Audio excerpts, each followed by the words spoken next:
Abdullah Topat akan menyampaikan materi yang bertema ayat dan hadis tentang takaran dan timbangan.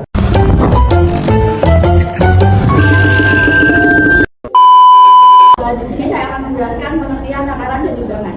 Dalam Al-Quran, kata takar adalah iktala, kail, kil, dan mikaya yang berkaitan dengan pengurangan atau neraca. Takaran digunakan untuk mengukur isi suatu barang, baik cair maupun padat, yang sering disamakan dengan timbangan. Dalam Al-Quran, dalam bahasa Arab, timbangan disebut al-kaila, sementara dalam bahasa Indonesia, timbangan adalah alat ukur untuk mengukur berat suatu benda sebagai neraca atau kati. Timbangan berasal dari kata imbang yang berarti bandingan atau kesetaraan yang melambangkan keadilan karena menyangkut hak seseorang. Dengan kata lain, timbangan adalah alat ukur yang memastikan suatu benda memiliki berat yang sesuai dan standar. Yang kedua, jenis-jenis takaran dan timbangan. Dalam Islam dikenal sebagai berbagai jenis timbangan dan takaran untuk diakomodasi dalam fikih untuk menjadi pedoman dalam kehidupan umat. Timbangan seperti dirham, dinar, dan lainnya memiliki fungsi normatif dalam hidup Islam. Selain timbangan, terdapat pula beberapa jenis takaran.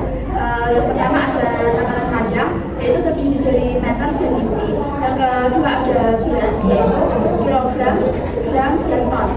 Yang ketiga ada volume, yaitu ada liter dan galon.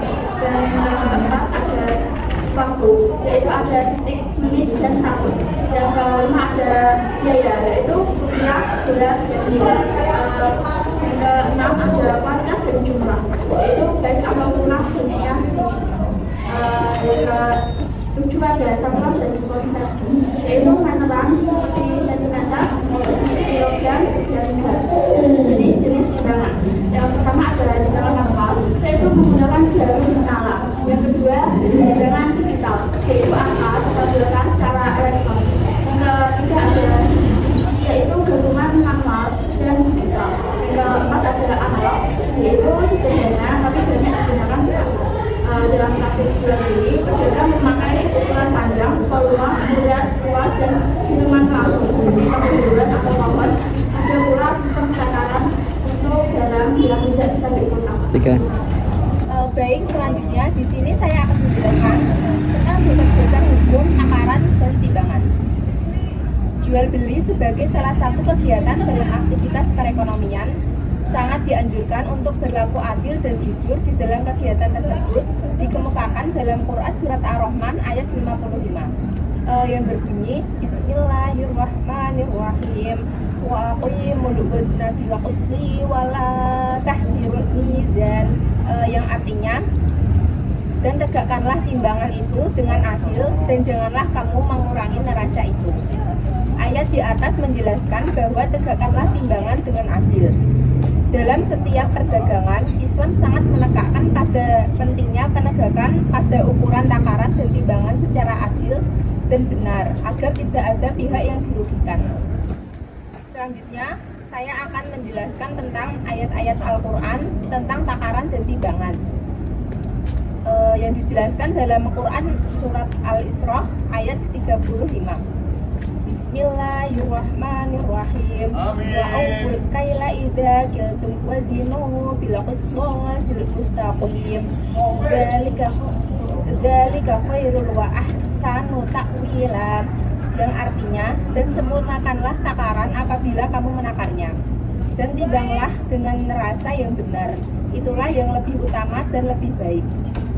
Ayat tersebut menunjukkan bahwa orang-orang yang curang diancam oleh Allah dengan kecelakaan yang besar. Mereka menakar untuk orang lain, bukan menerima takaran dari orang lain. Baik, saya akan menjelaskan yaitu hadis tentang takaran dan timbangan. Yang pertama yaitu ada hadis dari Abu Hurairah radhiyallahu anhu, yaitu Bismillahirrahmanirrahim. Rasulullah sallallahu alaihi wasallam qala man gosana falaisa minna man gosa fi mizani wal kaili fasayu'adzibu yaumal qiyamah. Yaitu artinya Rasulullah sallallahu alaihi wasallam bersabda, barang siapa menipu kami maka dia bukan dari golongan kami, dan barang siapa menipu dalam timbangan dan takaran maka dia akan diazab pada hari kiamat. Hadis ini mengingatkan umat Islam tentang larangan menipu dalam segala bentuk transaksi, terutama dalam hal timbangan dan takaran. Rasulullah SAW menegaskan bahwa orang yang menipu dalam transaksi jual beli, khususnya dalam timbangan ataupun takaran, tidak termasuk dalam golongan umat Islam sejati. Yaitu yang kedua, yaitu ada hadis dari Ibnu Umar radhiyallahu anhu, yaitu Bismillahirrahmanirrahim. Rasulullah sallallahu alaihi wasallam qala innal ladzi la yaqsuna fil mizani wal kaili yu'adibu nafi yaumil qiyamah. Yang artinya Rasulullah sallallahu alaihi wasallam bersabda, sesungguhnya orang-orang yang menipu dalam timbangan dan takaran akan diadab pada hari kiamat. Hadis ini menjelaskan dengan tegas bahwa mereka yang menipu dalam timbangan dan takaran, baik dengan mengurangi jumlah atau berat yang mereka jual, akan menerima azab yang sangat berat di akhirat suatu saat nanti. Yang selanjutnya yaitu ada dampak kecurangan takaran dan timbangan. Kemungkinan besar dampak kecurangan besar dapat menimbulkan kerugian yang besar terhadap konsumen atau pembeli. Perilaku curang yang dilakukan beberapa pedagang jelas berdampak pada keuntungan individu dan juga berdampak pada pedagang, yaitu pembeli tidak lagi mempercayai pedagang yang menjual barang di pasar karena masih tidak adil, terutama dalam mempertimbangkan kebutuhan pokok, dan membeli juga akan khawatir karena masih ada pedagang yang melakukan praktik penimbangan curang dan tidak menjunjung tinggi hukum syariat Islam. Sekian, terima kasih. Sekian penjelasan dari kami kelompok 4. Kurang lebihnya mohon maaf. Terima kasih. Wassalamualaikum